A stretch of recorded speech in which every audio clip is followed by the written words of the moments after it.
Hey everyone, and yes, that is an interesting title. How could the fall of Luna and UST been inevitable? Well, let's find out today. But first, we gotta start on a little project that never launched. So, heading over to this CoinDesk article, we've got Basecoin revealed, and a whole bunch of investors which invested in a little startup known as Basecoin. So the whole project was kind of known as the evolution of the stablecoin, and basically another asset free from volatility. And you're probably asking, well, why do we need another stablecoin? Well, if you take a look at this date, it's October 14, 2017. So a couple of years ago, and this is back when Bitcoin Cash was number 3, and Tether wasn't even in the top 10. Not even a single stablecoin was in the top 10. We got to go down to number 20, where Tether only has a market cap of almost 500 million, where today it's got a market cap of 80 billion. Slight increase from 500 million. But what about USDC, you're probably asking? Well, that wasn't launched until September 2018. So, a little while later. But anyway, coming back to Basecoin, this little paragraph here describes it perfectly. So at a high level, the idea that the Basecoin protocol can be pegged to the value of any asset or basket of assets, dynamically adjusting its market price through the creative use of a combination of tokens. So it's kind of like synthetics, where today you've got synthetic gold, synthetic silver, and you can trade that on some markets, but this is in 2017, so any idea is a good idea.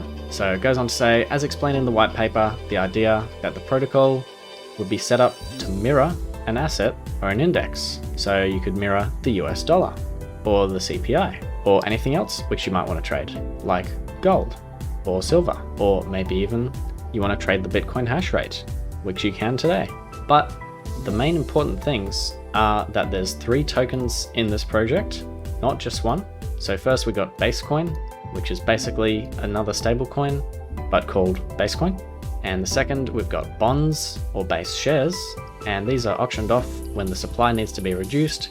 So let's say it's trading at $1.01.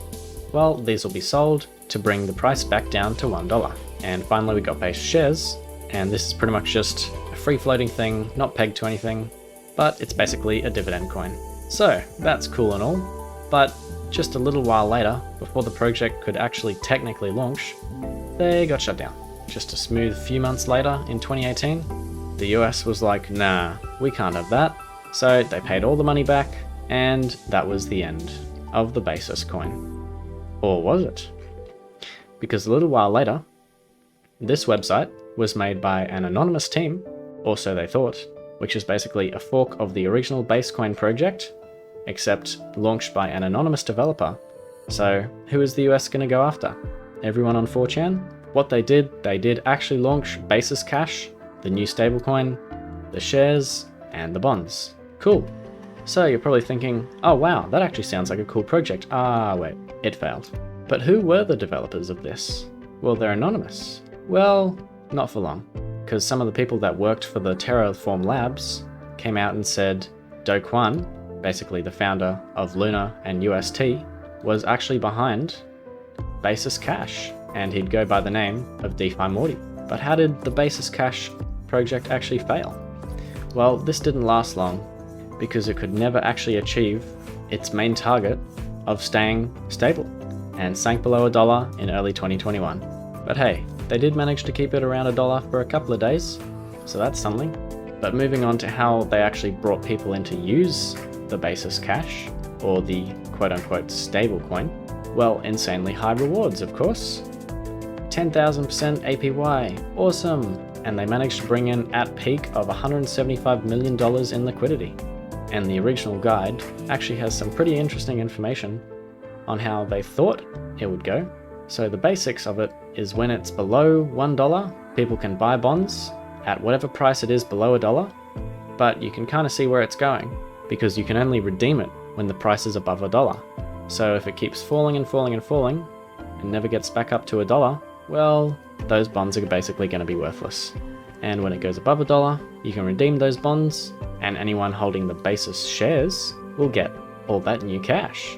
And then a little while later, the Luna team launches the Luna token and the UST token, and UST is made by burning the Luna token to get the equivalent amount of UST. So if you burn $100 worth of Luna tokens, you'll get $100 of UST. Pretty self-explanatory. But what's the point of using another stablecoin if there's already so many these days? Well, let's just give insanely high APYs. Basically a constant 19 to 20% APY on stablecoins. Well, who wouldn't want to use that? Well, taking a look at this green line, that's how much money has been deposited to chase after that 20%, and the white line at the bottom is how much is being borrowed, so where the money is actually going to be paid from. And as you can see, more and more people deposit, but there's just never enough to be paid out. And on May 7th and 8th, things are starting to look a little shaky, and Do Kwon does some great foreshadowing with this lovely tweet saying, "So is this UST DPEG in the room with us right now? No?